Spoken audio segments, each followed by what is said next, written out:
Kevin Lawrence's next job is at an old battleground, a garage in Hayes, Middlesex, which sold the customer's car but didn't pass on all the proceeds.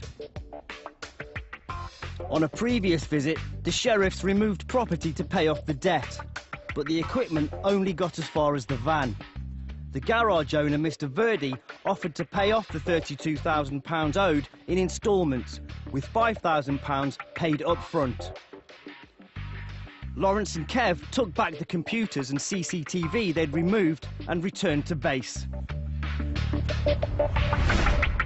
But the garage owner hasn't lived up to his promise of regular repayments to pay off the £27,000 still owed.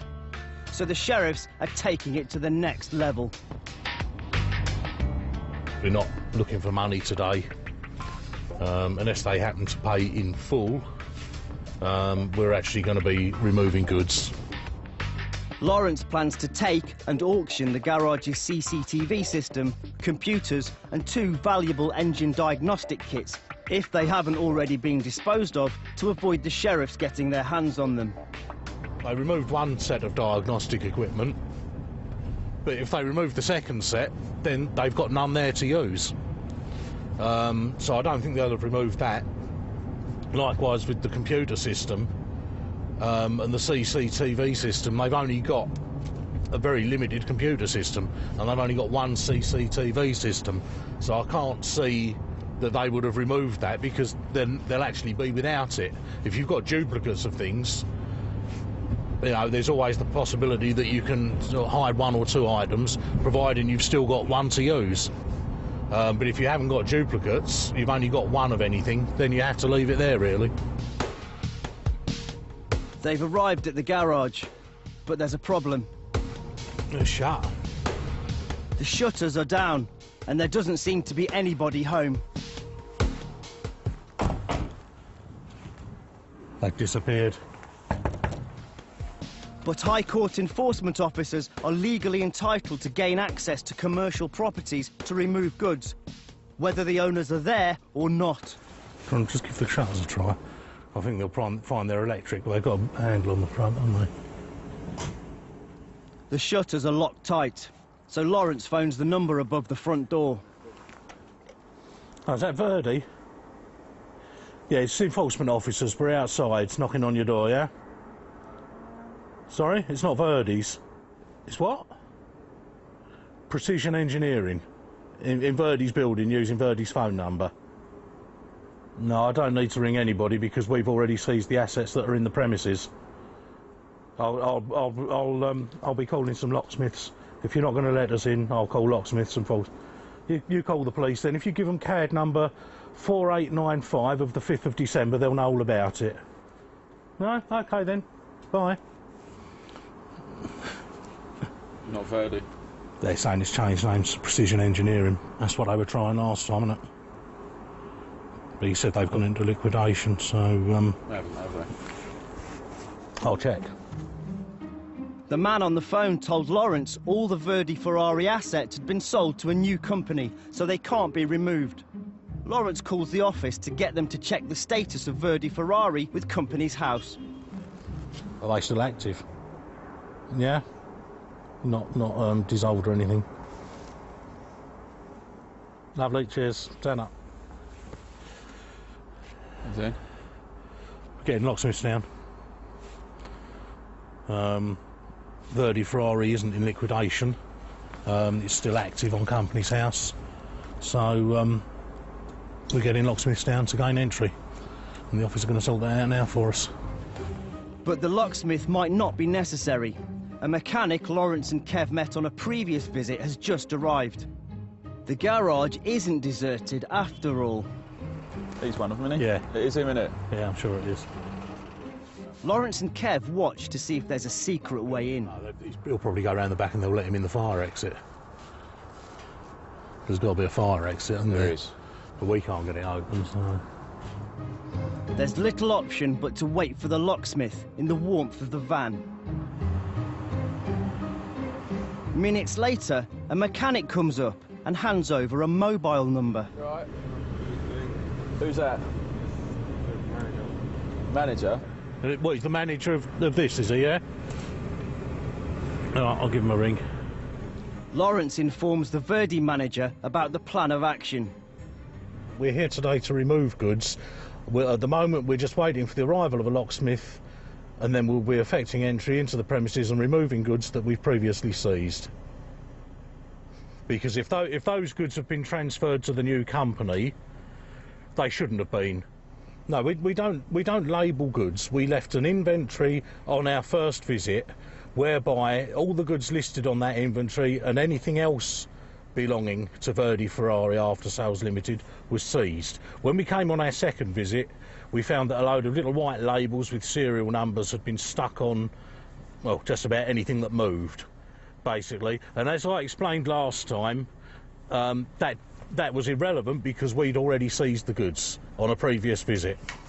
Items seized by sheriffs and left on site cannot be disposed of in any way unless a third party proves they own them within 5 days of them being listed. We have had no third party claim to any of these goods from our first visit, which I believe was back in October, okay, which is, you know, well over the 5 days, okay. Now, because no third party claim has been made to those goods in accordance with RSC Order 17, we are here today to remove them. Okay, and they will be removed from here and taken to auction. We're not being fobbed off with, you know, waiting around for an hour or 2 hours or 3 hours because there's allegedly some money on its way. We're here today to remove goods, and that's what we're doing. And now, if you'll excuse me, I'm not being rude. I've got an incoming call, which might be the locksmith. Okay, I need to take this other call. Hello, Mr. Crick speaking. Missed it. Lawrence phones the office. The missed call was them confirming the locksmith is minutes away. All right, I'll give the police a buzz then. All right, thanks, Soph. Bye. You got one? Yeah, on its way from Hayes, so not very far at all. Lawrence wants the police to be present when the locksmith arrives to reduce the chance of trouble. I think it just might be advisable if some of your officers come down, because all the units along here, they all know one another, and there was loads of them out here last time we attended. And we are going to be effecting an entry by force using locksmiths. Lovely, thanks very much. Bye-bye. Yep, police are on their way. But before the police or the locksmith arrive, Mr. VERDI, the father of the owner of VERDI Ferrari, shows up. He's also the landlord of the building. So, what have you come here to do, sir? You come to let us in, save the locksmith drilling the locks out? We've called the police, they're on their way, sir. Police are here. Hello there. Hello, mate. Good. The police coming and the impending arrival of the locksmith appear to have done the trick. Kev is allowed in. Yeah, we had a couple of your colleagues out. We didn't call them last time we were here. Right. Is it actually the whole property, or is it things inside? Or? It's what we're after is good. I'm going to wait for my colleague. You have to unlock that, mate, as well. Generally speaking, they give us the runaround when we come here. This is the third time we've been here, and it's, oh, give us an hour and we'll get some money together, and you end up being here for an hour, 2 hours, and then nothing happens. So we're here today to remove, and that's it. Right, okay. I'm just going to have a word with them. I'm just going to take these with me. Yeah, sure. Lawrence joins Kev in the garage. Now they can get on with what they came here to do. We'll just take everything out.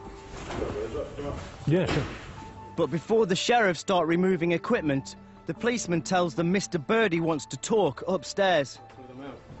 So basically, excuse me, I've asked you before. Nice. Hold on. At this point, the camera operator is asked to leave the building. Mr. VERDI tells Lawrence that a new company is now his tenant in the garage, and it owns all the assets. But when Lawrence checks the name of this new business with Company's House, it doesn't exist. And Lawrence finds cash receipts in the office in the name of VERDI Ferrari.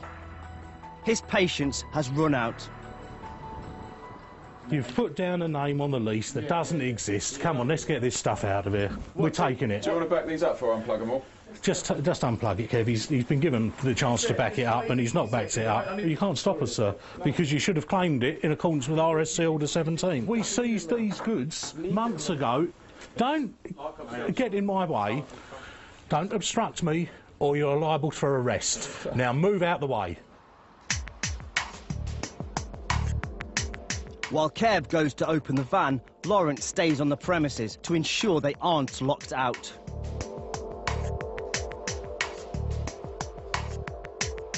Sheriffs can remove tools of the trade essential for the running of a business if the debtor is a limited company, and VERDI Ferrari is just that.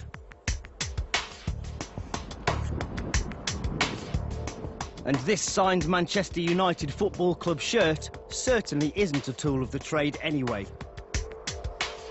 But the most valuable piece of equipment, the £20,000 engine diagnostic kit, is nowhere to be found. Disappeared. Yeah, disappeared, the diagnostic kit. Without a trace. That's twice we had that in the van. Should have just taken it the first time. Lawrence has his own theory about the diagnostic kit's whereabouts. But I believe it was here this morning because the power lead's still plugged in.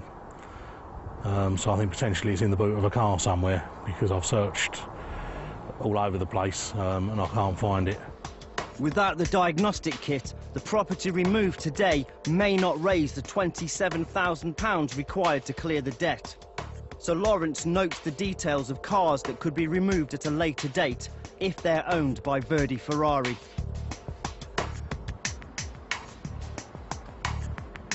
Cars on the forecourt listed. Everything of value removed. Job done. The garage owner has 5 days to pay up what he owes or establish the removed property doesn't belong to him. If he doesn't pay up or the equipment doesn't raise enough money at auction, the sheriffs will be back. We don't give up. If they manage to prove that VERDI Ferrari after sales don't own anything, or if they do go into liquidation, which is what we were told today, although it hasn't happened yet, then obviously we can't enforce against a liquidated company. But who knows? We won't be giving up, so if we don't get the proof, we'll be back again. And we'll keep at it until we get some kind of outcome. Lawrence and Kev head off, but minutes later they get a phone call from a solicitor acting for VERDI Ferrari. He's just informed me that he's managed to get an order from the court for the return of the goods. Obviously we'll comply if there is an order, but I'll wait until we've got a copy of it in our office. We won't just take his word for it over the phone. But people can go to court and get a stay, and judges will allow a stay on occasion, just in case there's been some kind of impropriety or, you know, a potential miscarriage of justice. They will always grant a stay until such time as you get a hearing. And if we're ordered by the court to return the goods, then obviously we'll comply with that. So the saga of VERDI Ferrari takes another twist, and the sheriffs may be revisiting the garage again to take the property back. Lawrence and Kev return to base.